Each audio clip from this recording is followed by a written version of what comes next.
자, 금융위원회가 그 한국형 헤지펀드 그 구체적인 방안이 나왔습니다. 예. 네. 자, 어떤 내용이 담겨 있는지 우리 좀 알아봐야 될 것 같은데. 자, 한국형 헤지펀드의 도입 방안 좀 구체적으로 어떤 게 있습니까? 네, 금융위원회가 지난주였죠. 자본시장법 시행령 그 개정안을 입법 예고했었습니다. 그 내용에 이제 한국형 헤지펀드에 대한 그 규제 완화 내용이 담겨 있었는데요. 정확히는 이 한국형 헤지펀드가 기존에 있는 사모펀드 규정을 좀 완화해 주면서 여러 가지 운영 기법을 쓸 수 있게 만드는 내용입니다. 일단 도입안을 좀 살펴보면요.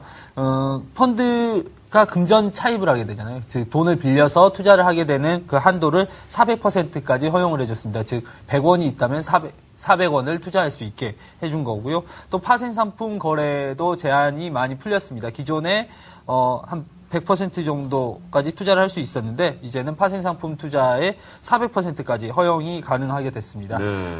그렇기 때문에 이제 뭐 여러 가지 그 내에서 헤지펀드를 만들어서 운영할 수 있는 상황이 되었죠.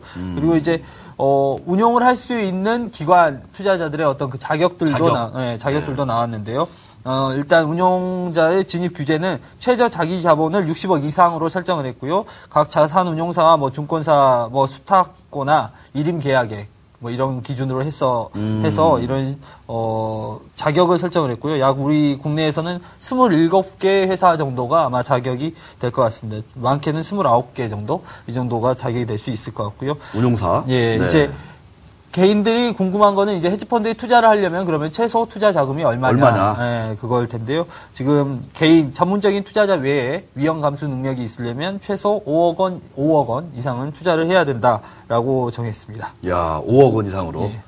5억 원이면 좀 이게 현금이 5억 원이면 이게 좀 적은 돈은 아니거든요, 사실. 예. 좀 개인들 그러면 좀 참여가 많이 제한받을 텐데 초기 시장이 좀 활성화될 수 있을까요? 이렇게 되면? 예, 아무래도 이제 업계에서 그런 말들을 많이 하는데요. 업계에서. 최초로 이제 이야기가 됐을 때는 그게 5억에서 10억 원까지 이렇게 어디에 설정을 해야 되느냐 논의가 있었습니다. 즉 5억 원은 가장 최소 자금으로 지금 설정이 된 거죠. 그만큼 금융당국에서는 헤지펀드 초기 시장에서 위험을 감수할 수 있는 투자자들이 투자에 나서야 된다라는 입장입니다.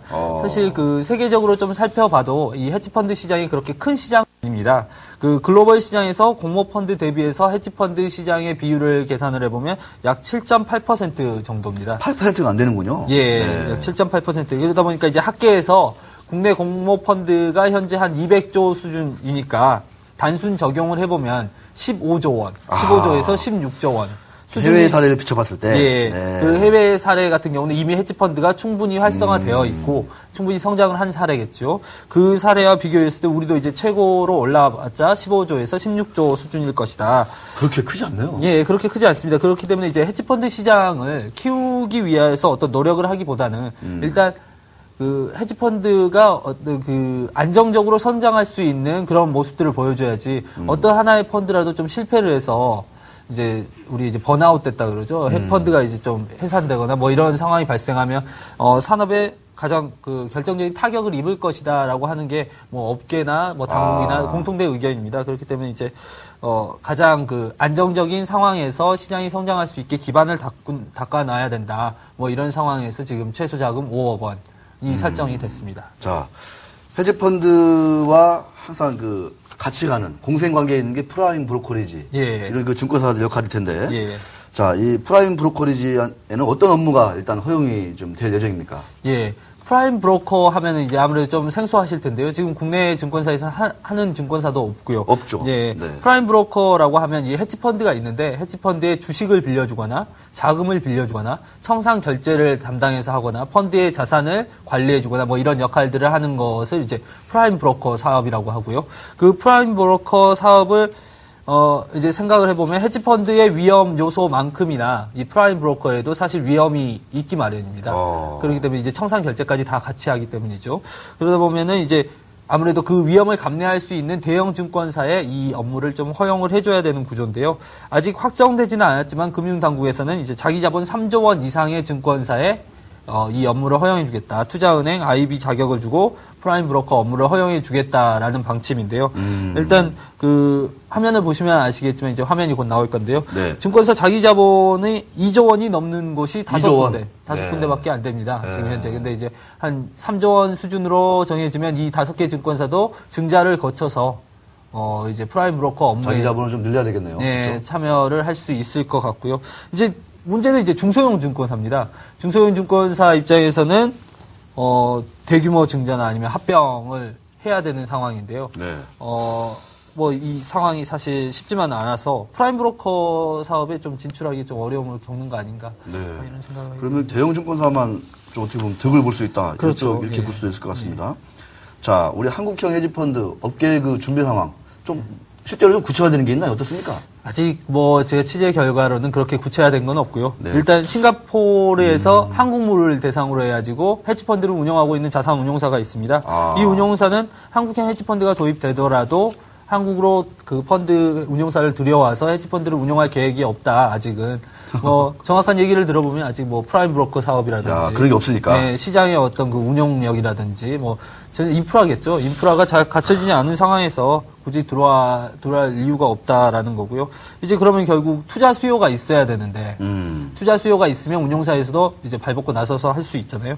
근데 앞서 살펴봤듯이 개인 투자자들에게 그 투자 수요를 기대할 수는 없는 거고요. 없는 거고. 결국 이제 적격 투자자, 즉 연기금 등이 될 텐데 사실 트랙 레코드가 없는 상황에서 그 연기금들이 대규모 투자를 결정하기는 쉽지 않은 상황입니다. 그렇죠. 근데 이제 당국에서 워낙 강하게 지금 한국형 헤지펀드를 밀어붙이고 있는 상황에서 네. 이 좀 당국의 입김이 이 연기금들에 들어가지 않겠느냐라는 네. 기대감, 이 기대감이라고 표현해야 될지 모르겠는데요. 그런 기대감도 있는 게 지금 사실입니다. 네. 마지막으로 이제 증권사들이 좀 크게 보고 있는 게 프라임 브로커 앞에 얘기했던 프라임 브로커 사업인데요. 거기도 좀 시장이 좀 얼마나 더 클 수 있을까요? 이게 업계에서 내다보기에는 약 한 2조 원 정도의 수수료 수익이 창출될 수 있을 것이다라고 이제 기대를 하죠. 이제 아무래도 최대치를 이야기한 것 같아요. 2조 원 정도의 예. 네, 시장. 네. 굉장히 큰 규모죠. 사실 증권사 입장에서는 계속 이제 요즘 엄청 주식 큰 중개업이나 규모. 네. 자산관리 시장에서 이제 사업 규모나 뭐 이런 먹거리들이 한정되어 있는 상황에서 새로운 먹거리가 이렇게 나왔기 때문에 그 좀 아무래도 좀 좋아하면서 이렇게 좀 적극적으로 준비를 하고 있는데요. 대형 증권사 가운데서는 미리미리 준비를 많이 했습니다. 그 주식 대차 거래도 활성화를 해오고 빌려주는 거. 예, 예. 이런 식으로 끊임없이 눌려오는 대형 증권사들이 많이 있었는데요. 문제는 이제 중소형 증권사입니다.